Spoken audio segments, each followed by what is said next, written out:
ನಮಸ್ತೆ. ಶ್ರೀ ಗುರುಭ್ಯೋ ನಮಃ. ನಾರಾಯಣೀಯಂ.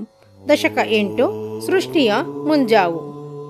ಏವಂ ತಾವತ್ ಪ್ರಾಕೃತ ಪ್ರಕ್ಷಯಾಂತೆ ಬ್ರಾಹ್ಮೇ ಕಲ್ಪೇ ಯಾದಿಮೇ ಲಬ್ಧ ಜನ್ಮ ಬ್ರಹ್ಮ ಭೂಯಸ್ತ್ವತ್ತ ಏವಾಪ್ಯವೇದಾನ್ ಸೃಷ್ಟಿಂ ಚಕ್ರೇ ಪೂರ್ವಕಲ್ಪೋಪಮಾನಾಂ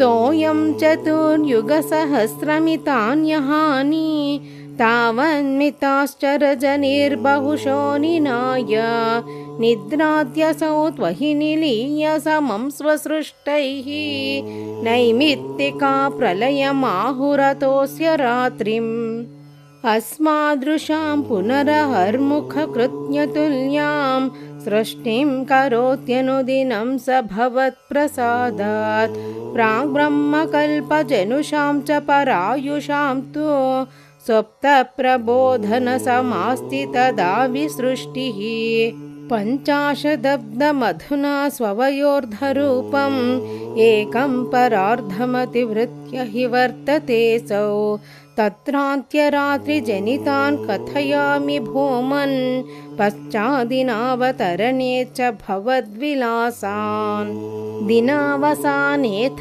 ಸರೋಜಯೋನಿಃ ಸುಷುಪ್ತಿಕಾಮಸ್ತ್ವಹಿ ಸನ್ನಿಲೀಲ್ಯೆ ಜಗಂತಿ ಚ ತ್ವಜ್ಜಠರಂ ಸಮೀಯುಃ ತದೇದಮೇ ಕಾರ್ಣವಮಾಸ ವಿಶ್ವಂ ತವೈವ ವೇಷೇ ಫಣಿರಾಜಶೇಷೇ ಜಲೈಕಶೇಷೇ ಭುವನೇ ಸ್ಮಶೇಷೇ ಆನಂದಸಾಂದ್ರಾನುಭವಸ್ವರೂಪಃ ಸ್ವಯೋಗನಿದ್ರಾ ಪರಿಮುದ್ರಿತಾತ್ಮಾ ಕಾಲಾಖ್ಯಶಕ್ತಿಂ ಪ್ರಲಯಾವಸಾನೆ ಪ್ರಬೋಧಯೇತ್ಯಾದಿಶತಾಕಿಲಾದೌ ತ್ವಯಾ ಪ್ರಸುಪ್ತಂ ಪರಿಸುಪ್ತಶಕ್ತಿ ವ್ರಜೇನ ತತ್ರಾಖಿಲಜೀವಧಾಮ್ನಾ ಚತುರ್ಯುಗಾಣಾಂ ಚ ಸಹಸ್ರಮೇವಂ ತ್ವಯಿ ಪ್ರಸುಪ್ತೆ ಪುನರದ್ವಿತೀಯೇ ಕಾಲಾಖ್ಯಶಕ್ತಿಃ ಪ್ರಥಮ ಪ್ರಬುದ್ಧಾ ಪ್ರಾಬೋಧಯತ್ವಾಂ ಕಿಲ ವಿಶ್ವನಾಥ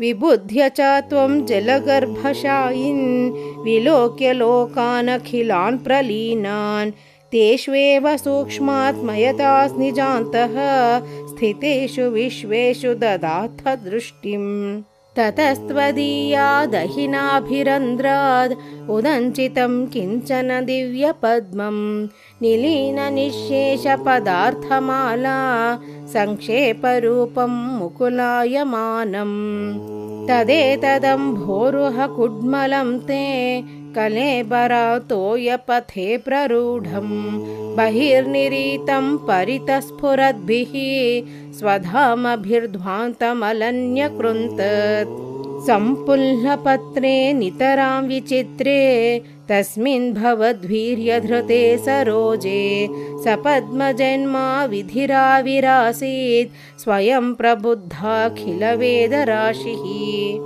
ಅಸ್ಮಿನ್ ಪರಾತ್ಮನ್ ಅನುಪಾದ್ಮಕಲ್ಪೆ ತ್ವಮಿತ್ಥಮುತ್ಥಾಪಿತ ಪದ್ಮಯೋನಿಃ ಅನಂತ ಭೂಮಾ ಮಮ ರೋಗರಾಶಿಂ ನಿರುಂಧಿ ವಾತಾಲಯ ವಾಸ ವಿಷ್ಣು. ಸರ್ವತ್ರ ಗೋವಿಂದ ನಾಮ ಸಂಕೀರ್ತನಂ. ಗೋವಿಂದ ಗೋವಿಂದ. ನಾರಾಯಣ ಅಖಿಲ ಗುರೋ ಭಗವನ್ ನಮಸ್ತೆ. ಧನ್ಯವಾದಗಳು.